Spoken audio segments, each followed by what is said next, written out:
Doesn't it feel great to be alive? Hello, Chicago Cub baseball YouTube fans, and I hope all you guys are having a very happy Friday. But unfortunately, I just made one mistake because by the time you guys watch this episode, it will not be afternoon, but it will be evening. So I am going to say a pleasant good evening, Chicago Cub baseball YouTube fans, and I just want to say that after this episode on a Friday night, that I hope you enjoy it. So make sure you hit that thumbs up and like if you enjoy it, and make sure you subscribe down below if you have not done so already.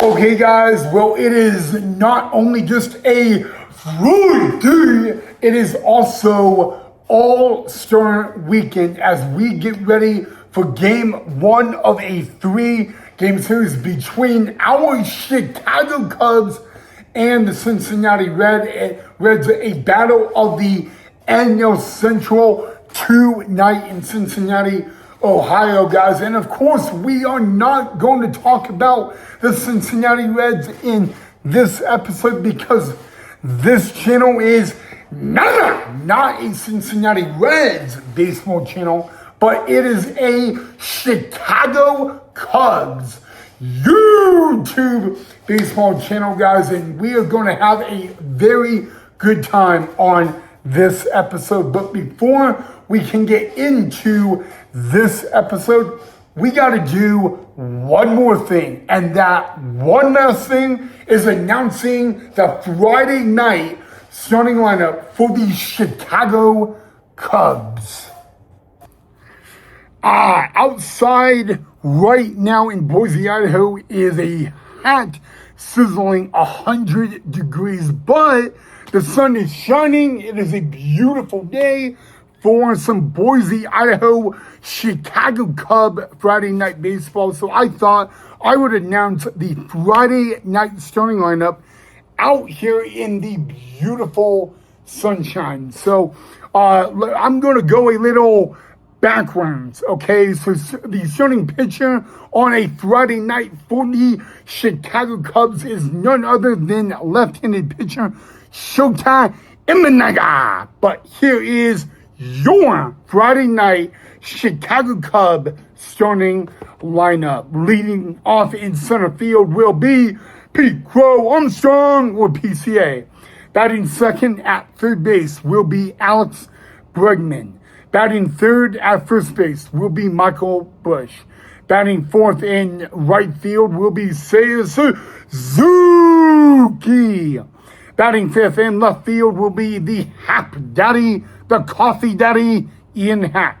Batting sixth at second base will be the Gold Glove standing Nico Horner. Batting seventh, the designated hitter will be former LA Dodger World Series champion Michael Conforto.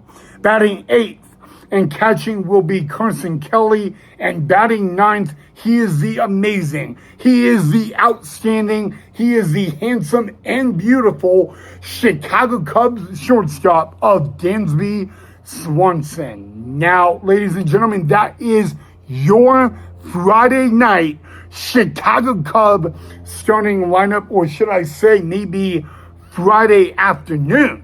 No, because by the time this game gets underway tonight in Cincinnati, Ohio, it will be 5:10 right here in the city of trees of Boise, Idaho. So it will technically be evening. So, but yeah, guys, again, that is the Friday night Chicago Cubs starting lineup, guys, and we are going to resume this episode after the game of game one of a 3-game series between the Chicago Cubs and the Cincinnati Reds. All right, Chicago Cub baseball YouTube fans. So, I wanted to talk about one play that happened in two nights game that was, well, unique. Okay, and it took place. I forgot the Reds were up to bat. JJ Bleday. I think it was in the bottom of the fourth or the bottom of the fifth. But anyway, JJ Bleday for the Cincinnati Reds came up to bat and hit a ball. The count was full. 3 balls, 2 strikes with 2 outs. And JJ Bleday, a left-handed hitter for the Reds, hit a ball to right field, okay? Now, Seiya Suzuki was running, and he put his glove up, and he caught it. And out, number 3. And so, Seiya Suzuki starts jogging off the field. Well, bippity boppity boo, the umpires say, no catch. And Seiya Suzuki is like, what? I caught the ball. Like, what? So they end up looking at it in the Chicago Cub dugout and video room, and they decide to challenge it. Great Council and they should challenge it. Well, it turns out, number one, this challenge took over 4 minutes. And the normal challenge, when it is not an ABS, if they cannot make the decision within a minute and 30 seconds, they have to stand with the call. Okay, that is literally a MLB rule in the challenge rule book. Okay, so it took over 4 minutes, and like Suzuki, when he caught the ball, his eyes were closed. So really, he could not be able to tell if he caught the ball or not. When he opened it, the ball was in his glove. So he obviously thought he caught the ball, and it would be out, number 3. Well, they really looked at it, and they decided that it was no catch, fan interference, and the at-bat would continue, but the Chicago Cubs would not lose the challenge.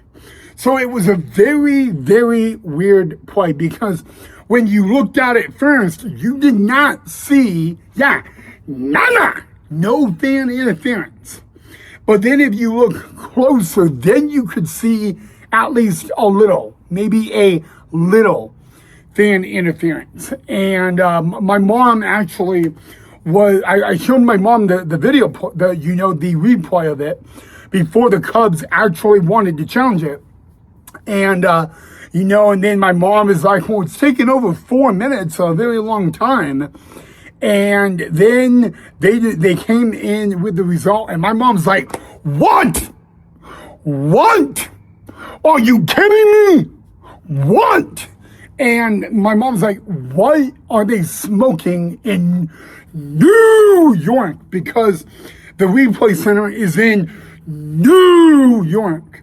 And so I kind of had to calm my mom down, although I found it pretty stupid that, they made that assumption. And anyway, long story short, they called it a no catch due to fan interference. The at-bat continued, and the Chicago Cubbies would not lose a challenge. So I want to know where you guys stand on this. I want to know what you guys thought of it. Because I mean, it was a very, very unique play.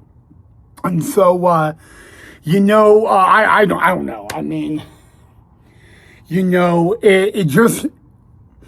it seems like number one. Okay, first of all, this challenge, from the minute the Cubs wanted to challenge it to the minute they got the result, it took 4 minutes, 49 seconds before they got the call. It took 4 minutes and 49 seconds. Okay? And it's usually a minute 30, and if they don't have the official decision within a minute and 30 seconds, they have to stick with the call. And this challenge took 4 minutes and 49 seconds. I don't know what's going on. Like, either these umpires were so focused on this play, or they just threw out the rule book entirely. So, but luckily, I guess the Cubs and the Reds both won that. But I thought it was a very unique play and a very rare play as well. So that's kind of why I wanted to get your guys' input on it. And so let me know down below in the comment section what you guys thought of it. I promise you guys, you may not see a play like that again for a while, if ever. So, but there you guys go. So, yeah, very, very odd play. But, yeah, I just I want to get your guys' thoughts on that. So down below in the comment section. But it is just a very unique, odd, rare play. I don't know.